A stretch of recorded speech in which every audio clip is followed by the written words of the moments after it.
മലനിരകളാൽ ചുറ്റപ്പെട്ട് കിടക്കുന്ന കുടിയേറ്റ ഗ്രാമം. കുടിയേറ്റ ജനതയ്ക്ക് ആത്മീയ കരുത്തു പകരാൻ ഇവിടെ തല ഉയർത്തി നിൽക്കുന്ന 2 ദേവാലയങ്ങൾ. വിലങ്ങാട് സെയിൻറ്റ് ജോർജ് ഫൊറോന ദേവാലയവും മഞ്ഞക്കുന്നിലെ സെയിൻറ്റ് അൽഫോൺസ ദേവാലയവും. കോഴിക്കോട് നഗരത്തിൽ നിന്നും 75 കിലോമീറ്റർ അകലെ സ്ഥിതി ചെയ്യുന്ന ഈ ഗ്രാമത്തിന് അനുഗ്രഹമായി മാറിയ വലിയ പാനൂം മലയിൽ വിശുദ്ധ യൗസേപ്പ് പിതാവിൻ്റെ കുരിശുപള്ളി. ദൈവജനം ഹൃദയത്തിലേറ്റിയ ഒരു വത്സല പിതാവിൻ്റെ അത്ഭുത സിദ്ധികൾ ഏവരെയും വിസ്മയിപ്പിക്കുന്നതാണ്. ഇവിടുത്തെ ജനങ്ങളുടെ ഹൃദയവികാരമായി മാറിയിരിക്കുകയാണ് ഈ പുണ്യതാതൻ. എൻ്റെ പേര് ഗിരീശമ്മ കുരുവിള, പന്തിരുവേലിൽ മഞ്ഞക്കുന്ന് ഇടവകയാണ്. എൻ്റെ ജോസഫ് പിതാവിൻ്റെ പള്ളിയുടെ അടുത്തായിരുന്നു ഞങ്ങൾ ആദ്യമേ താമസിച്ചത്.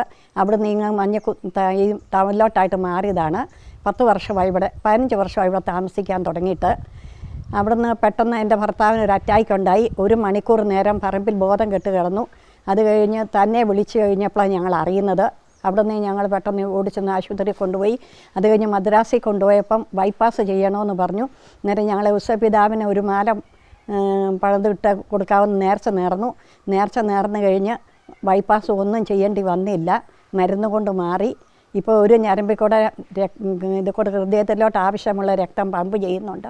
ഇനി എൻ്റെ കണ്ണ് അപ്പടി അലർജി ആയിരുന്നു, കണ്ണിൽ കൂടെ വെള്ളം വന്നുകൊണ്ടിരിക്കുമായിരുന്നു. ഇപ്പം യൗസേപ്പ് പിതാവിനോട് പ്രാർത്ഥിച്ചു കഴിഞ്ഞാൽ അത് മാറിക്കൊണ്ടിരിക്കുകയാണ്.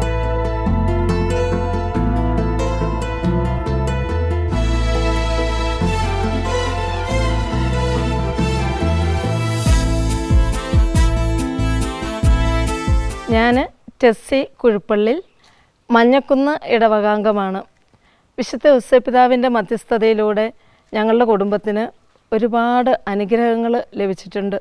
ഞാനിവിടെ നിൽക്കുന്നത് തന്നെ യൗസേപ്പ് പിതാവിൻ്റെ കുരിശുപള്ളിയിലാണ്. പരിശുദ്ധ അമ്മയുടെ സാന്നിധ്യവും സഹായവും അനുഗ്രഹവും തേടി 10,000-കണക്കിന് ആൾക്കാർ മെജുഗോറിയിലേക്ക് എത്തുന്നത് പോലെ യൗസേപ്പ് പിതാവിൻ്റെ ഈ കുരിശുപള്ളിയിലേക്ക് നാടിൻ്റെ നാനാഭാഗത്തു നിന്നും നിരവധി ആളുകൾ ദിവസേന എന്നോണം പ്രവഹിച്ചു കൊണ്ടിരിക്കുകയാണ്. 1975 വിലങ്ങാട് പള്ളിയുടെ സ്റ്റേഷൻ പള്ളിയായിട്ടാണ് ഈ കുരിശുപള്ളി ആരംഭിക്കുന്നത്. വിലങ്ങാട് പള്ളിയിലെ വികാരി അച്ഛൻ വർഷത്തിൽ 2-3 പ്രാവശ്യം ഇവിടെ വന്ന് വിശുദ്ധ കുർബാന അർപ്പിക്കുമായിരുന്നു. കാരണം അന്ന് വാഹന സൗകര്യങ്ങളില്ല, റോഡ് ശരിയല്ല. പിന്നീട് മഞ്ഞക്കുന്ന് ഇടവക രൂപീകൃതമായതിന് ശേഷമാണ് എല്ലാ മാസത്തിലെയും 2ാമത്തെ ഞായറാഴ്ച 4:30 മണിക്ക് ഇവിടെ പതിവായി വിശുദ്ധ കുർബാന അർപ്പിച്ചു പോരുന്നത്. ഇവിടെ യൗസേപ്പ് പിതാവിൻ്റെ ശരിക്കുമുള്ള അപ്പാരിഷൻ നടന്ന സ്ഥലമാണ്. സ്കൂൾ വിട്ട് വന്ന 3 കുട്ടികൾ, അതിലൊരു കുട്ടി നായർ സമുദായത്തിൽപ്പെട്ട ഹൈന്ദവ വിഭാഗത്തിൽപ്പെട്ട കുട്ടിയാണ്. ബാക്കി 2ഉം ക്രൈസ്തവ കുടുംബത്തിൽ ഉള്ള കുട്ടികളാണ്. ഇവർ വരുന്ന സമയത്ത് ഈ പള്ളിയുടെ നേരെ ഓപ്പോസിറ്റ് ഭാഗത്തുനിന്ന് നല്ല ഹൈറ്റുള്ള ലോഹയൊക്കെ ഇട്ട് താടിയുള്ള ഒരു അച്ഛൻ ഇങ്ങനെ നടന്നു വരുന്നതും ഈ നട കയറി നല്ല സ്പീഡിലാണ് നടന്ന് ഈ പള്ളിയിലേക്ക് കയറുന്നതും കുട്ടികൾ കണ്ടു. കൗതുകം തോന്നിയ കുട്ടികൾ ഇപ്പോൾ ഇവിടുന്ന് ഈ അച്ഛൻ വരിക എന്നുള്ള മട്ടിൽ ഇവർ ഓടി പള്ളിയിൽ കയറി. പക്ഷേ ഇവർ വരുന്ന സമയത്ത് ഇവർ കയറിയിട്ട് ഇവർക്ക് പിന്നെ അച്ഛനെ കാണാനായിട്ട് പറ്റിയില്ല. അപ്പോൾ ഈ കുട്ടികൾ ഓടി വീട്ടിൽ വന്ന് ഈ അനുഭവം പറഞ്ഞു. ഇവിടെയുള്ള സാധാരണ ഗ്രാമവാസികളാണ്, ഞങ്ങൾക്കെല്ലാം നല്ല വിശ്വാസമാണ്, അത് യൗസേപ്പ് പിതാവ് മാത്രമാണ്. ആ സമയത്ത് വേറൊരു അച്ഛനും ഇവിടെ വരാനായിട്ട് ഒരു സാധ്യതയുമില്ല. ഇതേപോലെ തന്നെ ഞാൻ കേട്ട മറ്റൊരു സംഭവം, അതായത് ഞാൻ ഇവൻ്റെ തൊട്ടടുത്ത് താമസിക്കുന്ന ആളാണ്. അപ്പം ഇതേ കുട്ടികൾ തന്നെ സ്കൂൾ വിട്ട് വരുന്ന വേറൊരു സമയത്ത് ഈ പള്ളിയിൽ നമ്മളിവിടെ നല്ല കാറ്റൊക്കെ കിട്ടും. അപ്പം പള്ളിയിൽ നമ്മൾ കയറി കുറച്ച് സമയം ഇരിക്കും, ഒരു റെസ്റ്റ് വേണ്ടിയൊക്കെയാണ് പ്രധാനമായിട്ട്. അപ്പോൾ കുട്ടികളിങ്ങനെ കയറി വരുന്ന സമയത്ത് ഈ ബാക്കിൽ കൊടുക്കുന്ന തരത്തിലുള്ള ഈ തോലിൻ്റെ ബാറുള്ള ചെരുപ്പും, 2 ചെരുപ്പുണ്ട്, ഒരു ജോഡി ചെരുപ്പുണ്ട്, ഒരു പൂത്ത വടി, അതിങ്ങനെ ആ പള്ളിയുടെ ഭിത്തിയോട് ചേർത്ത് ഇങ്ങനെ ചാരി വെച്ചേക്കുന്ന കുട്ടികൾ കണ്ടു. കുട്ടികളുടേതായ കൗതുകം, അവരത് എടുക്കാൻ വേണ്ടി നോക്കി. പക്ഷേ അപ്പോഴേക്കത് അവിടുന്ന് അവർക്ക് കാണാനായിട്ട് പിന്നെ പറ്റുന്നില്ല. ശരിക്കും ഈ പ്രത്യക്ഷപ്പെടലിലൂടെയാണ് ഈ പള്ളി ഇത്രയേറെ വളർന്നതും എല്ലാ പള്ളികളിലേക്കും അല്ലെങ്കിൽ ആൾക്കാരിലേക്ക് ഈ വിശ്വാസം കൂടുതലായിട്ട് പകരുന്നതൊക്കെ ഈ ഒരു സംഭവത്തിലൂടെയാണ്.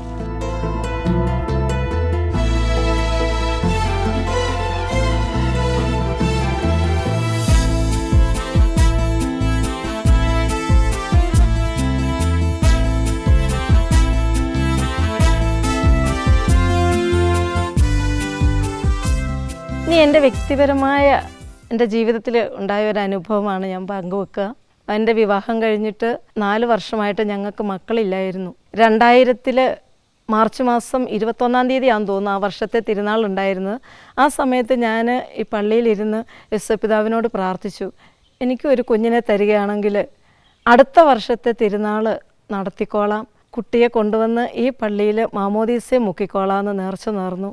എന്തായാലും ഞാൻ ആ മാസം തന്നെ പ്രഗ്നൻ്റായി. 2000 ഡിസംബർ 15 തീയതി ഞങ്ങൾക്ക് ഒരു കുട്ടിയുണ്ടായി. പിറ്റത്തെ വർഷത്തെ തിരുനാൾ നടത്താനും പറ്റി. യേശുപിതാവിൻ്റെ അടുത്ത് കൊണ്ടുവന്ന് മാമോദീസ മുക്കി. അവന് ജോസഫ് എന്നാണ് പേര് ഇട്ടിരിക്കുന്നത്. അവൻ മാത്രമാണ് ഇവിടെ ഇതുവരെയായിട്ടും ഈ പള്ളിയിൽ മാമോദീസ നടത്തപ്പെട്ട ഒരു കുട്ടിയും. എൻ്റെ ചേച്ചിയുമായി ബന്ധപ്പെട്ട ഒരു സാക്ഷ്യമാണ്. ചേച്ചി സ്റ്റാഫ് നേഴ്സായിട്ട് മാനന്തവാടി ഗവൺമെൻറ് ഹോസ്പിറ്റലിൽ ജോലി ചെയ്യുകയായിരുന്നു. ഒരു 38 വയസ്സൊക്കെ ആയ സമയത്ത് ചേച്ചിയുടെ തലയിൽ നല്ല ഈ നെറുകം തലയിൽ ബ്രെയിനോട് ചേർന്ന ആർട്ടറിക്കുള്ള സ്ഥലത്ത് ഒരു ട്യൂമർ ഉണ്ടായി. സ്വാഭാവികമായും വല്ലാതെ ഭയപ്പെട്ടു. തിരുവനന്തപുരത്തുള്ള ശ്രീചിത്രയിലാണ് ചേച്ചിയെ കാണിച്ചിരുന്നത്. അവിടെ ഓപ്പറേഷൻ ചെയ്യാൻ തീരെ പറ്റാത്ത ഒരു സ്ഥലമാണ്. കാരണം ആർട്ടറിയൊക്കെ കട്ടാവും, പ്രശ്നമാകും. അതുകൊണ്ട് തൽക്കാലം പെയിൻ കില്ലറൊക്കെ കൊടുത്ത് ഒരു 3-4 വർഷം ചേച്ചി അങ്ങനെ പോയി. പിന്നീട് വേദനകൾ ഗ്രോത്ത് നല്ലവണ്ണം ആയി തുടങ്ങിയപ്പോൾ ഇനി ഓപ്പറേഷൻ ചെയ്യാതെ തരമില്ല എന്ന് പറഞ്ഞ് വീണ്ടും ചേച്ചിയെ ശ്രീചിത്രയിൽ ഓപ്പറേഷന് വേണ്ടി അഡ്മിറ്റാക്കി. പോകുന്നതിന് മുമ്പ് ചേച്ചിയും കുടുംബവും നമ്മളെല്ലാവരും ഇവിടെ വന്ന് യേശുപിതാവിനോട് മധ്യസ്ഥം യാചിച്ച് പ്രാർത്ഥിച്ചു. അങ്ങനെ ചേച്ചി ഓപ്പറേഷൻ ഒരുങ്ങി.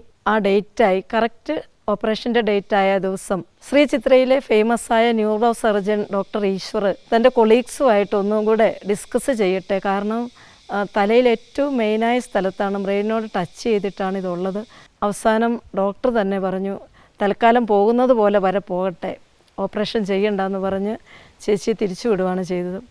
പിന്നീട് അങ്ങോട്ടേക്ക് ചേച്ചിയുടെ റിട്ടയർമെൻറ്റ്, അതായത് ഒരു 10-14 വർഷം യേശുപിതാവ് പൊന്നുപോലെ കൊണ്ട് നടന്നു. അന്ന് ഒരുപക്ഷെ അത് നടന്നിരുന്നെങ്കിൽ അവൾ ചിലപ്പോൾ പാരലൈസായി പോകാൻ സാധ്യതയുണ്ടായിരുന്നു.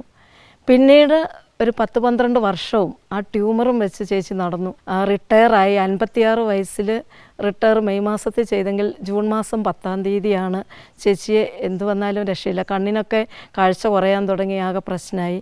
അപ്പം ഓപ്പറേഷൻ ചെയ്യാൻ തീരുമാനിച്ചു. മൈത്ര ഹോസ്പിറ്റലിലെ ന്യൂറോ സർജൻ ആ റിസ്ക് ഏറ്റെടുത്തു. ദൈവാനുഗ്രഹത്തോടെ ആ ട്യൂമർ ഒരു വെയിനും കട്ട് ചെയ്യാതെ ട്യൂമർ എടുത്ത് മാറ്റാനായിട്ട് കഴിഞ്ഞു. ചേച്ചി ഇന്നും പൂർണ്ണ ആരോഗ്യത്തോടെ നന്നായിട്ട് ജീവിക്കുന്നു. യേശുപിതാവിനോട് എത്ര നന്ദി പറഞ്ഞാലും മതിയാവില്ല. ഈ പള്ളിക്ക് കുറച്ച് അപ്പുറത്തായിരുന്നു എൻ്റെ വീട്. അപ്പം ഞാൻ ഇങ്ങനെ കോളേജിലൊക്കെ പോകുന്ന സമയത്ത് നേരം വെളുക്കുന്നതിനപ്പുറം പോകണം. അപ്പം ഞാൻ കൂട്ടുപിടിക്കുക യേശുപിതാവിനെയാണ്, നോക്കിക്കോണേ എന്നെ, അങ്ങനെ പറഞ്ഞു പോവും. പിന്നെ ആ സമയത്തൊക്കെ എല്ലാവരും പറയും നഴ്സിംഗ് പഠിച്ചാൽ മാത്രമേ ജോലി കിട്ടൂ, ഈ ഡിഗ്രിക്കൊക്കെ പോയിട്ട് എന്താ കാര്യം. അപ്പോൾ ഞാൻ പറയും എന്നെ വെറുതെ ആക്കല്ലേ എൻ്റെ പോക്ക്, അങ്ങനെ എന്നും പറയായിരുന്നു. പക്ഷേ ഞാൻ ഡിഗ്രിയൊക്കെ കഴിഞ്ഞ് ബിഎഡൊക്കെ കഴിഞ്ഞ് എനിക്ക് കോർപ്പറേറ്റ് സ്കൂളിൽ ജോലി കിട്ടി. പിന്നീട് എൻ്റെ ഒരു സാക്ഷ്യം എന്ന് പറയുന്ന ഇതാണ്, എനിക്ക് ഹയർ സെക്കൻഡറിയിൽ ജോലിക്ക് വേണ്ടിയിട്ട് ഞാൻ PSC അപ്ലൈ ചെയ്തു. പിന്നെ അപ്പം PSC പരീക്ഷ എൻ്റെ ലാസ്റ്റ് PSC ആണ്, അതിന് 39 വയസ്സ് കഴിഞ്ഞിട്ടുണ്ട്. അപ്പോൾ ഇനി എനിക്കൊരു ചാൻസ് ഇല്ല. അപ്പം ഞാൻ പരീക്ഷ എഴുതുമ്പോൾ എനിക്ക് ഭയങ്കര ടഫാണ്. അപ്പോൾ എനിക്ക് ആകെ വിഷമമായി. എൻ്റെ രജിസ്റ്റർ നമ്പർ 100-639. ഞാൻ യേശുപിതാവിന് ഈ നമ്പർ ഇട്ട് കൊടുത്തു. ഞാൻ പറയും ഈ നമ്പറാണ് റാങ്ക് ലിസ്റ്റിൽ ഈ നമ്പർ വരണം, ഓർക്കണേ, എൻ്റെ പേര് ഓർക്കണേ എന്ന്. അത്ഭുതകരമായിട്ട് റാങ്ക് ലിസ്റ്റ് വന്നപ്പോൾ ഞാൻ വളരെ ഉയർന്ന റാങ്കിൽ ഞാൻ ലിസ്റ്റിൽ വന്നു. ഇപ്പം ഞാനൊരു ഹയർ സെക്കൻഡറി ടീച്ചറായിട്ട് വർക്ക് ചെയ്യുകയാണ്.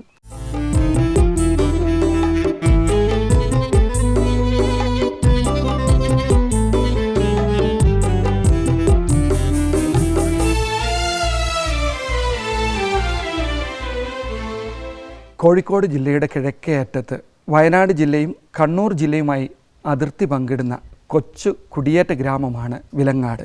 താമരശ്ശേരി രൂപതയിൽ വിലങ്ങാട് ഫൊറോനയിൽ മഞ്ഞക്കുന്ന് ഇടവകയുടെ ഭാഗമായാണ് വിശുദ്ധ യേശുപിതാവിൻ്റെ നാമധേയത്തിലുള്ള ഈ കുരിശുപള്ളി സ്ഥിതി ചെയ്യുന്നത്. എൻ്റെ പേര് ഷിൻസ്. ഞാൻ വിലങ്ങാട് സെൻറ്റ് ജോർജ് ഹൈസ്കൂൾ അധ്യാപകനാണ്. ഈ പ്രദേശവാസിയാണ്. ഇവിടെ തന്നെ ജനിച്ചു വളർന്ന വ്യക്തിയുമാണ്. എന്നെ സംബന്ധിച്ചിടത്തോളം എൻ്റെ ജീവിതത്തിൻ്റെ ഒരു ഭാഗം തന്നെയാണ് ഈ കുരിശുപള്ളി. വളരെ ചെറുപ്പകാലം തൊട്ടേ ഇവിടെ വന്ന് യേശുപിതാവിൻ്റെ അടുത്ത് വന്നിരുന്ന് ഞങ്ങളിൽ ഒരാളായിട്ട് യേശുപിതാവിനെ കണ്ട് വരുന്നൊരു ശീലമാണ് ഞങ്ങൾക്ക് ഈ പ്രദേശവാസികൾക്ക് എല്ലാവർക്കും ഉള്ളത്. എനിക്ക് ജീവിതത്തിൽ എന്തെങ്കിലും ബുദ്ധിമുട്ട് വരുമ്പോൾ, വലിയ പ്രശ്നങ്ങൾ, മാനസികമായ സംഘർഷം വരുമ്പോഴൊക്കെ ആണെങ്കിലും ഞാൻ ആരോടും പറയാതെ സമയം കിട്ടുമ്പോൾ യേശുപിതാവിൻ്റെ സന്നിധിയിലേക്ക് വരും. കഴിഞ്ഞ ജൂലൈ 29 നമ്മുടെ നാട്ടിന് നടുക്കിയൊരു സംഭവമായിരുന്നു മഞ്ഞക്കുന്നുണ്ടായ ഉരുൾപൊട്ടൽ. എൻ്റെ ജീവിതത്തെയും വല്ലാതെ ഉലച്ച ഒരു അനുഭവമായിരുന്നു ഈ ഉരുൾപൊട്ടൽ. അന്ന് ഉരുൾപൊട്ടിയ സമയത്ത് രക്ഷാപ്രവർത്തനത്തിനായി ഞങ്ങൾ ഒരുമിച്ച് പോയപ്പോൾ എൻ്റെ കൂട്ടത്തിൽ വന്ന മാത്യു മാഷ് കൺമുന്നിൽ വെച്ച് തന്നെ അപകടത്തിൽ പെട്ടുപോകുന്നത് കാണാനിട വന്ന ഒരു അനുഭവമുണ്ടായി. ഒരുപക്ഷെ എന്നെ വല്ലാതെ എൻ്റെ മാനസിക നിലയിൽ തന്നെ വല്ലാതെ ഉലച്ച ഒരു സംഭവമായിരുന്നു അത്. പള്ളിയുടെ നേതൃത്വത്തിൽ, മഞ്ഞക്കുന്ന് ഇടവകയുടെ നേതൃത്വത്തിൽ പല അച്ഛന്മാരും വന്നു, കൗൺസിലിംഗ് ഒക്കെ തന്നു. പക്ഷേ അതിൽ നിന്നൊന്നും എൻ്റെ മനസ്സ് അപ്പോഴൊന്നും ശാന്തമായില്ല. പലപ്പോഴും ഞാൻ തന്നെ ഭയന്നു, എനിക്ക് എന്നെ തന്നെ കൈവിട്ട് പോകുമെന്ന്. സംഭവത്തോടനുബന്ധിച്ച് റാഫേൽ തട്ടിൽ പിതാവ് മഞ്ഞക്കുന്ന് പള്ളിയിൽ വരികയും മാത്യു മാഷിൻ്റെ മരണവുമായി ബന്ധപ്പെട്ട് ഒരു അനുശോചന സന്ദേശം നൽകുകയും ചെയ്തു. അന്ന് തട്ടിൽ പിതാവ് പറഞ്ഞൊരു കാര്യം, മാത്യു മാഷ് ഒരു നല്ല സമറിയാക്കാരനാണ് എന്ന്. കാഷ്വലി കേട്ടങ്ങ് പോയി. അത് കഴിഞ്ഞ് അതിൻ്റെ പിറ്റേ ദിവസം അതും കഴിഞ്ഞത്തെ ദിവസം ഞാനിതുപോലെ ഇവിടെ യേശുപിതാവിൻ്റെ അടുത്ത് വന്നു, തനിയെ ഇരുന്നു. യേശുപിതാവിൻ്റെ അടുത്ത് വന്നിരുന്ന് ഇപ്പോൾ പെട്ടെന്ന് ഈ പറഞ്ഞ കാര്യങ്ങളൊക്കെ, ഈ സംഭവങ്ങളെല്ലാം വന്നു മനസ്സിലൂടെ കടന്നു പോയപ്പോൾ എൻ്റെ മനസ്സിലൂടെ പെട്ടെന്ന് റാഫേൽ പിതാവ് പറഞ്ഞ ആ ഒരു കാര്യം ഓർമ്മ വന്നു. ജെറുസലേമിൽ നിന്ന് ജെറീക്കോയിലേക്ക് പോയ ആ യാത്രക്കാരൻ, ആ വഴി, ജെറുസലേമിൽ നിന്ന് ജെറീക്കോയിലേക്ക് പോയ വഴി ഈ മഞ്ഞക്കുന്ന് വഴിയായിരുന്നു. കൊള്ളക്കാരുടെയും കവർച്ചക്കാരുടെയും ഒക്കെ രൂപത്തിൽ പ്രകൃതി ദുരന്തങ്ങൾ വന്നു. അവിടെ നല്ല സമറിയാക്കാരനായിട്ട് മാത്യു മാഷ് രംഗപ്രവേശം ചെയ്തു, ഞങ്ങളെയൊക്കെ രക്ഷിച്ചു. ആ ഒരു ആശ്വസിപ്പിക്കലാണ് എന്നെ ആ പഴയ ഞാനാക്കി തന്നെ മാറ്റിയത്. അല്ല ഒരുപക്ഷെ എനിക്ക് എന്നെ തന്നെ കൈവിട്ടു പോകുന്ന ഒരു അവസ്ഥ വന്നേനെ. അങ്ങനെ ഞാൻ ഭയന്ന ഒരവസ്ഥയായിരുന്നു. പക്ഷേ യേശുപിതാവിൻ്റെ സന്നിധിയിൽ വന്നപ്പോൾ ഉണ്ടായ ഒരു ആശ്വാസം, ആ ഒരു ചിന്തയും, അതാണ് എന്നെ ഇന്നിപ്പം മുന്നോട്ട് നയിച്ചുകൊണ്ടിരിക്കുന്നത്. താമരശ്ശേരി രൂപതയിലെ യേശുപിതാവിൻ്റെ നാമധേയത്തിലുള്ള ഈ കപ്പൽ ഇന്നൊരു തീർത്ഥാടന കേന്ദ്രം പോലെ വളർന്നുകൊണ്ടിരിക്കുകയാണ്. നാനാഭാഗങ്ങളിൽ നിന്ന് ധാരാളം ആൾക്കാർ ഇവിടെ പലപ്പോഴായി യേശുപിതാവിൻ്റെ സന്നിധിയിൽ പ്രാർത്ഥിക്കുവാനായി എത്തുന്നു. ഇവിടെ നിന്ന് സ്ഥലം വിറ്റ് ദൂരസ്ഥലങ്ങളിൽ പോയവർ പോലും തിരുനാൾ പോലുള്ള പ്രധാന ദിവസങ്ങളിൽ ഇവിടെ എല്ലാവരും എന്ത് ആവശ്യമുണ്ടെങ്കിലും മാറ്റിവെച്ച് എത്തുന്നുണ്ട്. നിങ്ങൾക്കും ജീവിതത്തിൽ എപ്പോഴെങ്കിലും ഈ ഒരു നാട്ടിലെത്തി യേശുപിതാവിൻ്റെ കപ്പേളയിൽ പ്രാർത്ഥിക്കുവാൻ അവസരം കിട്ടിയാൽ ഒന്ന് വന്ന് പ്രാർത്ഥിച്ച് അനുഗ്രഹം പ്രാപിച്ചു പോകുന്നത് എപ്പോഴും നല്ലതായിരിക്കും.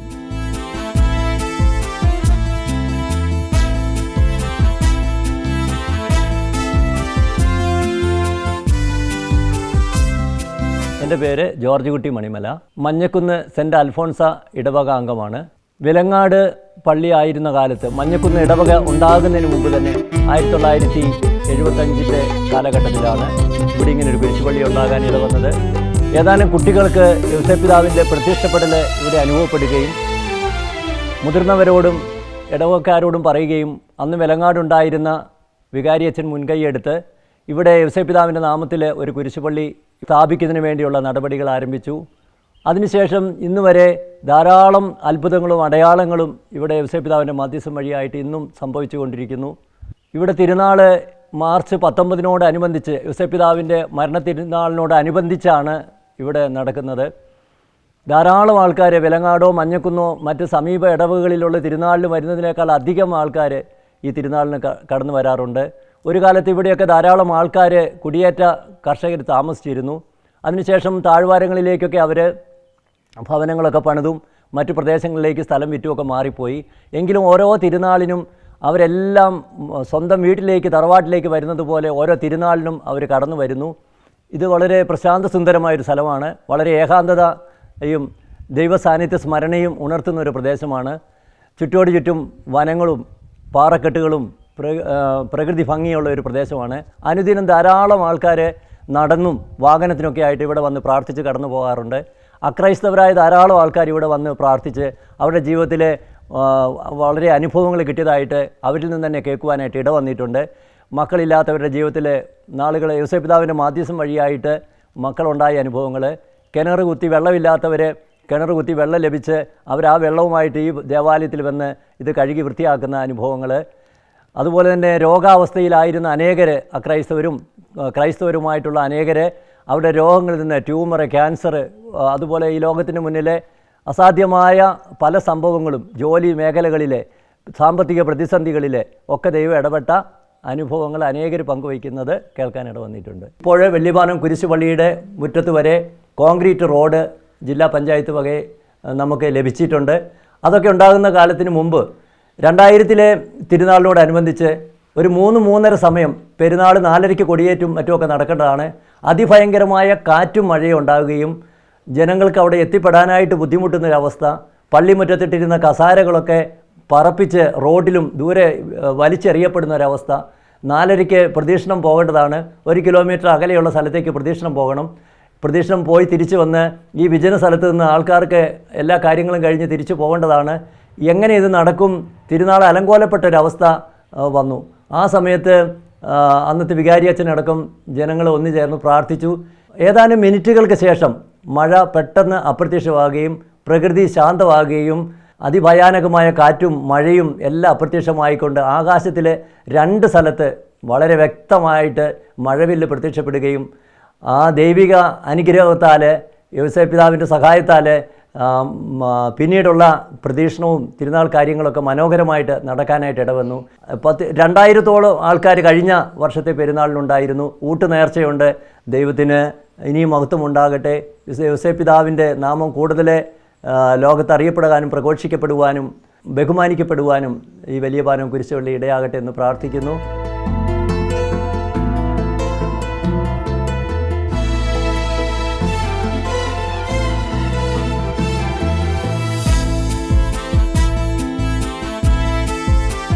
എൻ്റെ പേര് ജോസഫ് വട്ടക്കുന്നേൽ. ഞങ്ങൾ 1957 ഇവിടെ വന്നതാണ്. കുരിശുപള്ളിയുടെ ആരംഭകാലമെല്ലാം ഉണ്ട് ഇവിടെ. 1974 വലിയവാനം കുരിശുപള്ളിയുടെ ആരംഭം കുളത്തങ്കൽ കുട്ടിച്ചേട്ടൻ എന്ന് പറഞ്ഞ ആൾ ഒരു ചെറിയ സ്ഥലം കുരിശുപള്ളി ഒരു കുരിശ് നാട്ടാനുള്ള സ്ഥലം വിട്ടുകൊടുക്കുകയും അവിടെ ഒരു കുരിശ് നാട്ടുകയും ചെയ്തു. അതിനുശേഷം കുറച്ച് നാളത്തിന് വലിയ കാര്യങ്ങളൊന്നും ഇല്ലാതെ അവിടെ നടന്നു കഴിഞ്ഞിട്ട് രണ്ടാമത് പന്ത്രവിൽ അബ്രാഹമാണ് അവരുടെ സ്ഥലം കുറച്ചുകൂടെ കൂട്ടിച്ചേർത്ത് കൊടുത്തുകൊണ്ട് ഒരു ഷെഡ് അവിടെ ഉണ്ടാക്കി. ആ ഷെഡിൽ പ്രാർത്ഥനയും കാര്യമൊക്കെ ഒരു കുർബാനയില്ല, പ്രാർത്ഥനയും കാര്യമൊക്കെ ആയിട്ട് കുറേ കാലം അങ്ങനെ നീങ്ങി. അത് കഴിഞ്ഞൊരു 3 വർഷം കഴിഞ്ഞപ്പോൾ അവർ നന്നായിട്ട് ഒരു ഷെഡുണ്ടാക്കി, മരവറുത്ത് നല്ല ഇതായിട്ട് ഉണ്ടാക്കി. നാട്ടുകാരെല്ലാവരും കൂടിയാണ് അവർ സ്ഥലം കൊടുത്തു. എല്ലാ കാര്യങ്ങൾക്കും നാട്ടുകാർ സഹകരിക്കുന്നുണ്ട്, സഹകരിച്ച് അവിടെ ഉണ്ടായി. അവിടെ തന്നെ ഒരു 40-45ഓളം വീട്ടുകാരുണ്ടായിരുന്നു. ഇപ്പം എല്ലാവരും ഇറങ്ങി പോകുന്നതാണ് അവിടെ നിന്ന്. അപ്പോൾ എല്ലാ കാര്യത്തിനും എല്ലാവരും സഹകരിക്കുന്നുണ്ടായിരുന്നു.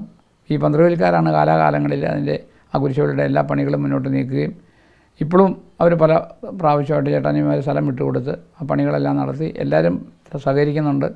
യോസേപ്പ് പിതാവിൻ്റെ അത്ഭുതങ്ങൾ പലതും അവിടെ നടക്കുന്നതായിട്ട് പലരും പറയുന്നുണ്ട്.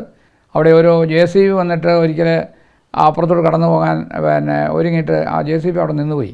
അയാൾ പള്ളിയിൽ ഇറങ്ങി പ്രാർത്ഥിച്ച് നേർച്ചയിട്ട് കഴിഞ്ഞപ്പോൾ ആ JCB കടന്നു പോയെന്നാണ് പറയുന്നത്. അങ്ങനെ പല അനുഭവങ്ങളും പലരും പറയുന്നുണ്ട്. മക്കളുണ്ടാകാതിരുന്നവർക്കൊക്കെ മക്കളുണ്ടായതായിട്ടും ഒരുപാട് അനുഭവങ്ങളിങ്ങനെ ഓരോരുത്തരും പറയുന്നുണ്ട്. ഇവിടെ തന്നെ ഈ ഇടവകയിൽ തന്നെ മക്കളുണ്ടാകാതിരുന്നവർക്കും കല്യാണം നടത്താതിരുന്നവർക്കും ഒക്കെ അനുഭവങ്ങളുണ്ടായതായിട്ടാണ് പറയുന്നത്. പിന്നെ ആ വർഷത്തിൽ ഒരു പ്രാവശ്യമേ ഉള്ളൂ, വരുന്ന മാർച്ച് 19. അതിനോട് അടുത്ത ദിവസങ്ങളിലാണ് അവിടെ പെരുന്നാൾ നടത്തുന്നത്. ഈ കഴിഞ്ഞ വർഷം തന്നെ ഒരു 2000-2500 പേരോളം ഒറ്റ ദിവസം അവിടെ കൂടി. അങ്ങനെ എല്ലാ വർഷവും ആൾ വരുന്നുണ്ട്.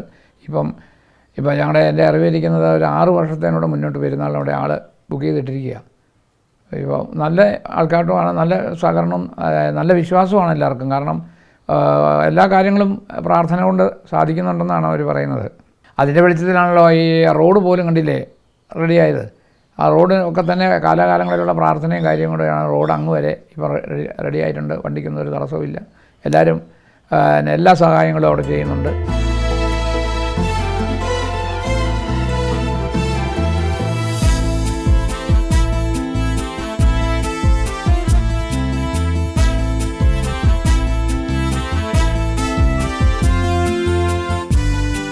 ഞാൻ ജോസഫ് അബ്രഹാം, മണിമലയിൽ നിന്നാണ് എൻ്റെ വീട്ടുപേര്. ഞാൻ ഈ മഞ്ഞക്കുന്ന് ഇടവകക്കാരനാണ്. വലിയപാനം യോസേപ്പ് പിതാവിൻ്റെ പള്ളിക്ക് ഒരു നേർച്ച നേർന്നതിനെക്കുറിച്ചാണ് എനിക്ക് പറയാനുള്ളത്.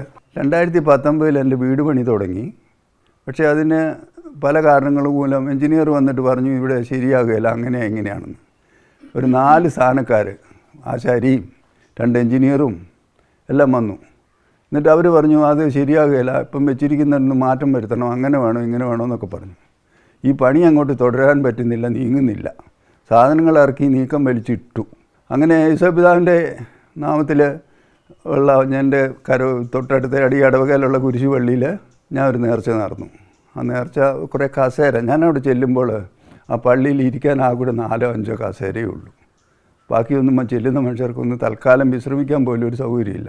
അപ്പം ഞാൻ കുറേ കസേര വാങ്ങിക്കൊണ്ട് ഇട്ട് കൊടുത്തു. യേശുപിതാവിൻ്റെ കാണാൻ വരുന്ന മക്കൾക്ക് ഇരിക്കാനൊരു സൗകര്യം. അത് കഴിഞ്ഞപ്പോൾ എനിക്ക് എൻ്റെ വീട് പണി തുടർച്ചയായിട്ട് ഒരു കുഴപ്പവും കൂടാതെ 19 പണി തുടങ്ങി 20 കയറി താമസിച്ചു.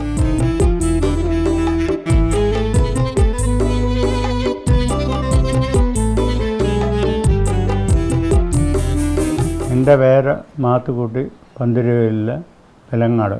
എൻ്റെ അനുഭവം പറയുകയാണെങ്കിൽ ആദ്യം നമ്മുടെ ജ്യേഷ്ഠനതുപോലെ ചങ്കിനുവേദന വന്നു. എന്നിട്ട് മദ്രാസിൽ കൊണ്ടുപോയി ഓപ്പറേഷൻ വേണമെന്ന് പറഞ്ഞു. അതിന് ഞാൻ യേശുപിതാവിനെ നന്നായിട്ട് പ്രാർത്ഥിച്ചു. രൂപൻ്റെ മാല യേശുപിതാവിൻ്റെ കഴുത്തിൽ ഇട്ടേക്കാമെന്നായിരുന്നു. അതുകൊണ്ട് ആ ഓപ്പറേഷൻ വേണ്ടെന്ന് വെച്ചു. കുഴപ്പമൊന്നുമില്ല, പുള്ളി ഇപ്പോഴും നടക്കുന്നുണ്ട്. ഇപ്പം 84 വയസ്സായി പുള്ളിക്ക്. ഞങ്ങൾ ആദ്യം പള്ളി അവിടെ തുടങ്ങിക്കഴിഞ്ഞ് 2 കൊല്ലം കഴിഞ്ഞ് ആ പള്ളിയെല്ലാം ഓലക്കെട്ടായിരുന്നു, എല്ലാം കൂടെ താഴെ പോയി. അത് കഴിഞ്ഞ് ഇങ്ങനെ 2 അച്ഛന്മാരെ റോഡിൽ കണ്ടെന്ന് പറഞ്ഞ് പിള്ളേർ വന്ന് എൻ്റെ അടുത്ത് വന്ന് പറഞ്ഞു. ഞാനും അതിലൊക്കെ എല്ലാം കൂടെ പള്ളിയിൽ വെച്ചുകൊണ്ട് പറഞ്ഞു. അച്ഛൻ പറഞ്ഞൊരു കാര്യം ചെയ്യ്, പെട്ടെന്ന് പള്ളി ശരിയാക്ക്, നമുക്കവിടെ കുർബാനയില്ല എന്ന്. അങ്ങനെയാണ് അവിടെ തുടങ്ങിയത്. ഭയങ്കര അത്ഭുതമാണ് അവിടെ കിടന്ന്. വേറെ ഒത്തിരി കാര്യങ്ങളുണ്ട്. പിന്നെ ഒത്തിരി രോഗശാന്തി കിട്ടിയിട്ടുണ്ട് എനിക്ക്. പിതാവേ നീതിമാനേ,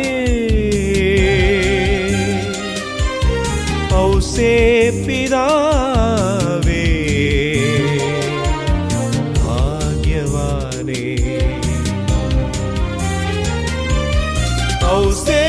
പിതാവേ നീതിമാനേ,